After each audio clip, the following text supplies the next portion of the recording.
قصے لاہور کے محترم عبدالمجید شیخ صاحب کی کتاب ہے. اس میں ایک مضمون کہہ لیجئے، اسٹوری کہہ لیجئے، تاریخی کہانی بول لیجئے، جس کا عنوان ہے بسنت اور صوفی بزرگ. بہت کم لوگوں کے علم میں ہے کہ موسم بہار کا قدیم بسنت پنچمی میلہ جو لاہور میں دھوم دھام سے منایا جاتا ہے، ہو بہو ہر سال بر صغیر کے مسلمان دہلی میں حضرت نظام الدین اولیاء رحمۃ اللہ علیہ کی درگاہ پر مناتے ہیں.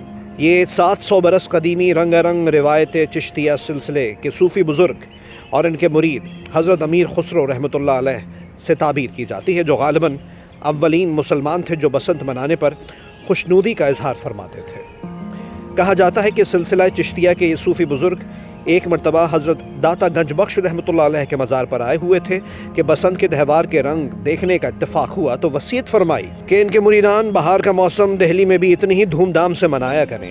لیکن ہوا یوں کہ پورے شہر میں تو نہیں، لیکن بسنت میلہ صرف ان صوفی بزرگ کی درگاہ پر ہی منایا جاتا رہا، اور آج تک بسنت تہوار پتنگیں اڑانے، میلہ لگانے، کلاسیکی موسیقی نغمہ سرائی، خاص طور پر بسنت راگ الاپنے اور دیگر دھیمے راگوں کے ساتھ بڑے اہتمام کے ساتھ منایا جاتا ہے. بعد ازاں درگاہ والوں نے اس میلے میں قوالیاں بھی شامل کر دیں. پچھلے 10 برسوں میں لاہور اور دہلی میں 2 دلچسپ تبدیلیاں دیکھنے میں آئی ہیں. یہ کتاب 2015 میں لکھی گئی تو غالباً اب یہ 2005 کی بات ہو رہی ہے. لاہور میں انتہائی مذہبی قدامت پسند حضرات نے عوام کی اخلاقیات پر قبضہ جما لیا ہے. اس کی زیادہ سے زیادہ مذمت کرنی چاہیے. ادھر دہلی میں صدیوں کے بیتنے کے ساتھ ساتھ قدامت پسندوں کے غلبے کی وجہ سے رونقوں کو ختم کر کے اسی لاہوری تہوار کو چندہ اکٹھا کرنے کا وتیرہ بنا لیا گیا ہے.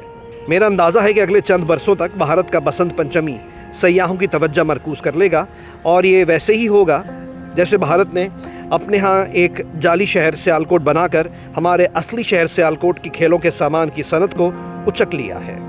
بسنت کے معاملے میں میرا یقین محکم ہے کہ اس موقع کو ہتھیانا ناممکن ہے. بسنت کے تہوار کی خوبصورتی اس حقیقت میں ہے کہ یہ خالصتاً عوام کا میلہ ہے، خواہ وہ کلیدی عہدے پر ہوں، نچلے یا وسطی طبقے سے تعلق رکھتے ہوں، کالے ہوں یا گورے ہوں یا کسی بھی مذہبی فرقے سے تعلق رکھتے ہوں. موسم بہار میں یہ صلاحیت ہے کہ وہ ہمارے بھیتر سے رجائیت باہر کھینچ لاتا ہے. عملی طور پر یہ بے ساختہ پن آج بھی موجود ہے جسے روکا نہیں جا سکتا. متشدد حملہ آوروں کے برعکس جو زندگی کو آر یا پار کے معنوں میں ہی لیتے ہیں، یہ بر صغیر کے عظیم صوفی حضرات تھے جنہوں نے لوگوں کو صحیح طور پر سمجھا، خاص طور پر غریب لوگوں کو ان کے رنگ برنگے انداز میں جانچا. داتا گنج بخش رحمۃ اللہ علیہ سے نظام الدین اولیاء اور بلے شاہ تک سب نے بہار کی بدلتی ہوئی رت میں اندرونی روح کی خوبصورتی کو دیکھا، سرسوں کے کھیتوں میں پیلے پھولوں کو کھلتے دیکھا. بنیادی حقیقت یہی ہے، اس سے قطع نظر کہ کوئی کس کی اور کیسی عبادت کرتا ہے، کہ ہماری تقدیریں اپنی سرزمین سے نہایت مضبوطی کے ساتھ جڑی ہوئی ہیں. نقطہ آغاز کے طور پر حقیقت یہ ہے کہ بہار کا مطلب ہے کہ سورج کی تمازت جلد ہی ہماری گندم کی فصل کو پکا دے گی اور ہمارا اگلے برس کا اناج یقینی ہو جائے گا. قدیم مذاہب جین مت، ہندو مت اور بدھ مت جو اپنے اپنے ادوار میں لاہور میں بام عروج پر تھے کو الگ رکھیں، مسلمان صوفیاء کرام نے اس کو نئے معنی عطا کیے. سکھ اس قمری سال کے مہینے بیساکھی کی 5ویں تاریخ کو بیساکھی کے نام سے مناتے ہیں. سال کے زیادہ تر عرصے میں پتنگ بازی پر پابندی نے اس قدیم میلے کو بری طرح نقصان پہنچایا ہے. وجہ صرف اور صرف دھاتی تار کا استعمال ہے، جو یقیناً محض خوشی منانے کے اس کھیل میں سراسر غیر حکمت عملی ہے. کوئی بھی شخص بیک وقت ناجائز کام کرتے ہوئے خوشی نہیں حاصل کر سکتا. یہی وجہ ہے کہ اگر ہم صرف دھاتی تار استعمال کرنے والوں کو اچانک چھاپا مار کر پکڑنے پر پوری توجہ دیں اور اچھے طریقے سے سزا دینا چاہیں تو ان کے چہروں کو کالا کر کے گدھوں پر سوار کرایا جائے، تب شاید قانون کو نافذ کیا جا سکے. ہمیں سمجھداری سے کام لیتے ہوئے دھاتی تار والے پتنگ بازوں کو اچانک پکڑوانے میں عوام کو شرکت کی دعوت دینا ہوگی تاکہ مجرموں کو حوالہ پولیس کیا جا سکے. اس ضمن میں حکام کو ہر کس و ناکس کی مدد کی ضرورت ہے، لیکن حکام کے پتنگ اڑانے پر پابندی لگانے کے فیصلے کی کوئی حمایت نہیں کرے گا.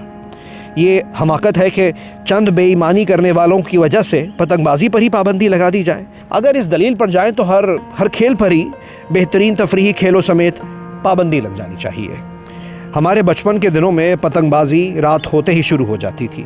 ہم کاغذ کی لالٹینیں غبارے بنایا کرتے تھے۔ رات کو پورے اندرون شہر کے آسمان پر کاغذی لالٹین ہوا کے دوش پر تیر رہی ہوتی تھی۔ بسنت پر ہم لوگ لاہور کو جس قدر چاہیں خوبصورت یا بدصورت بنا سکتے ہیں۔ بھارتیوں کو بسنت پر پیسہ کمانے کے حربے مبارک ہوں۔ ہم لاہوریوں کو ضرورت ہے تو محض یہ کہ اس موقع پر لوگوں کی آمد پر پابندی نہ لگائیں اور کسی تقریب کا رنگ پھیکا نہ پڑنے دیں، بلکہ اس جشن کو نئی بلندیوں تک لے جائیں۔ کم از کم میں تو اپنے تئیں خوشی سے نہال ہو جاؤں گا۔